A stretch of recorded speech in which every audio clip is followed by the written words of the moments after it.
Life of Jesus, a devotional study by Melva Purkis. Book 7, Chapter 14, The Place of a Skull.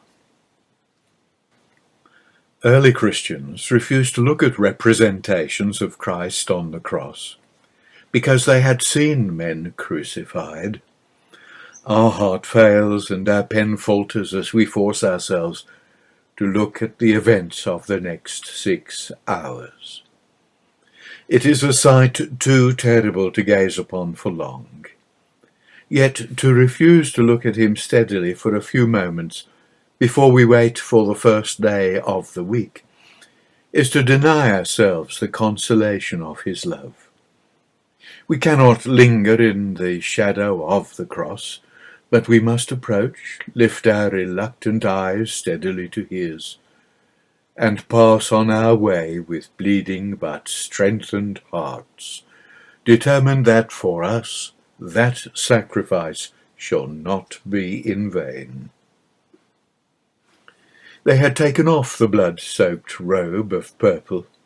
His own familiar garments were clinging to his raw flesh as they led him out bowed under his cross. 2 criminals had joined him, groaning under the weight of their grim burdens. It was about 10 in the morning, and the whole city was astir. Roman soldiers in glittering armour forced a way through the milling crowds. They had led him through the city gate towards Golgotha. He staggered under his load. Exhausted by lack of food and sleep, and by the agony of the heavy wood on his butchered flesh, he sank to the ground. The soldiers untied the cords that bound the cross to his back. Simon of Cyrene had probably never heard of Jesus of Nazareth, but he never forgot that laboured walk to Calvary. There is every reason to believe that he continued to bear that cross for the rest of his life, and that his 2 sons also became Christians. There was pity as well as hatred. A great company, mostly women, wailed and lamented. Their cries reached him above the agony of his body. His own suffering was forgotten in his anticipation of theirs. Weep not for me, but weep for yourselves and your children. The awful moment came when the procession halted and the crosses were lowered to the ground.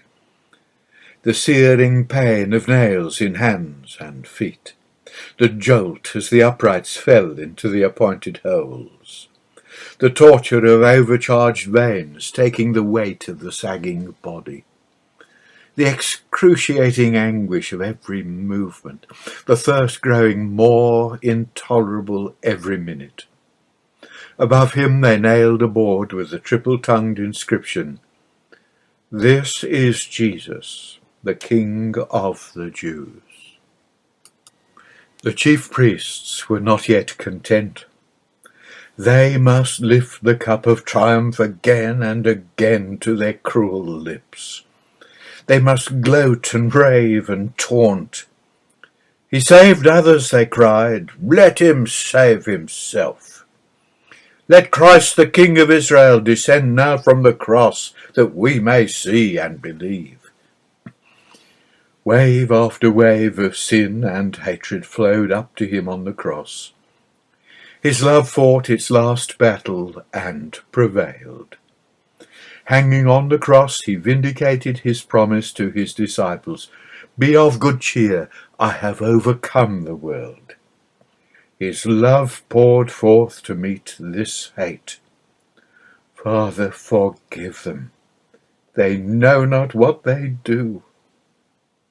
The 2 malefactors cursed and railed on him. It was the terrible language of fear and agony. As the hours passed, one thief grew silent and watched him. What he saw brought wonder into his pain-dimmed eyes. His memory slowly awoke, faded in a cloud of anguish, was willed again to life. Jesus of Nazareth. Faith was born. It nourished in this fertile soil of pain and blood. Faith in a sea of hatred and doubt. Slowly he turned to silence his cursing comrade. Dost thou not fear God, seeing thou art in the same condemnation? And we indeed justly, for we receive the due reward of our deeds. But this man hath done nothing amiss. Not smooth words, words gasped out between spells of excruciating pain.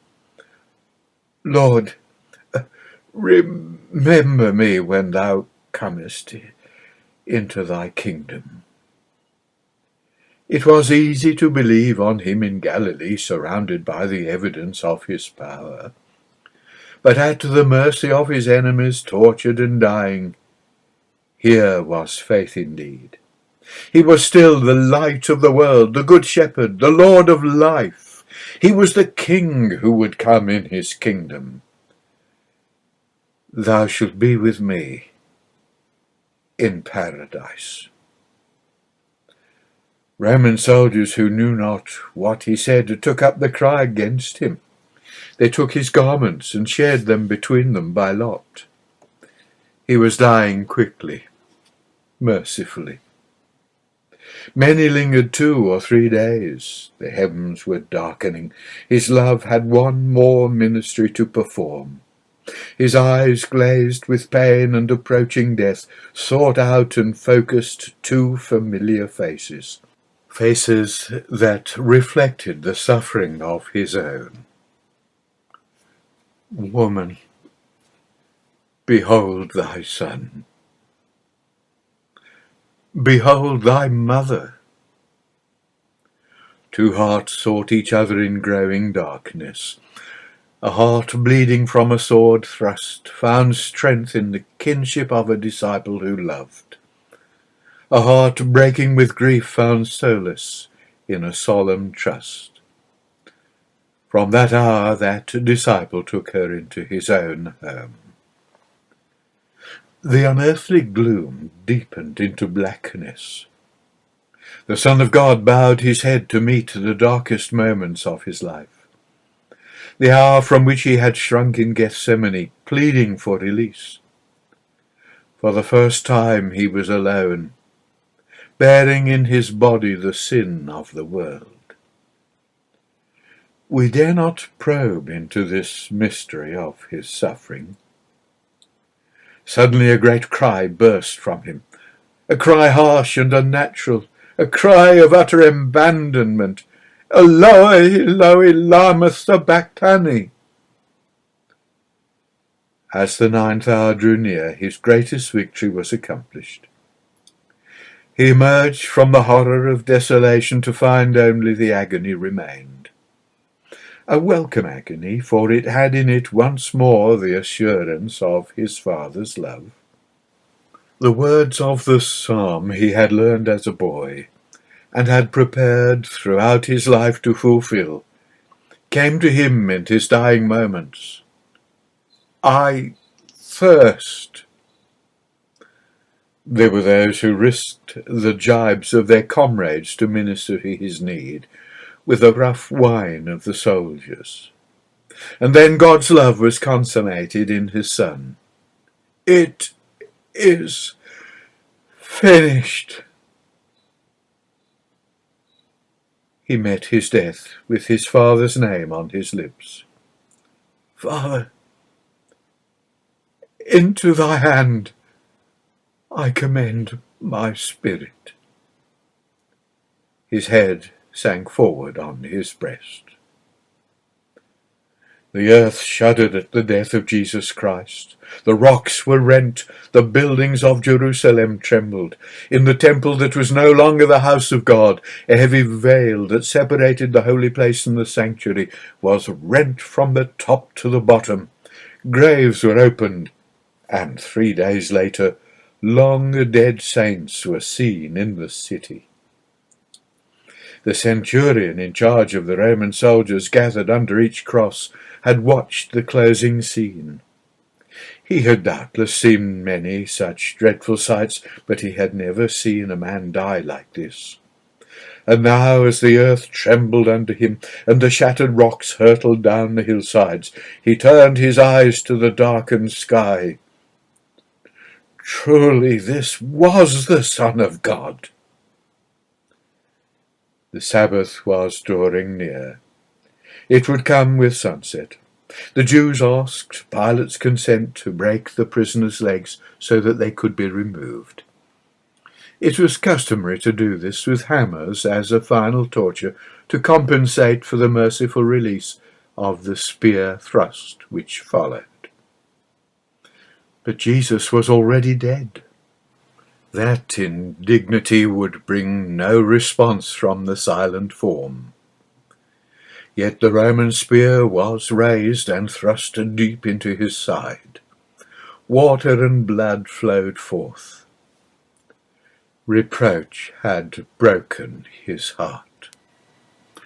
Afar off, women watched and wept.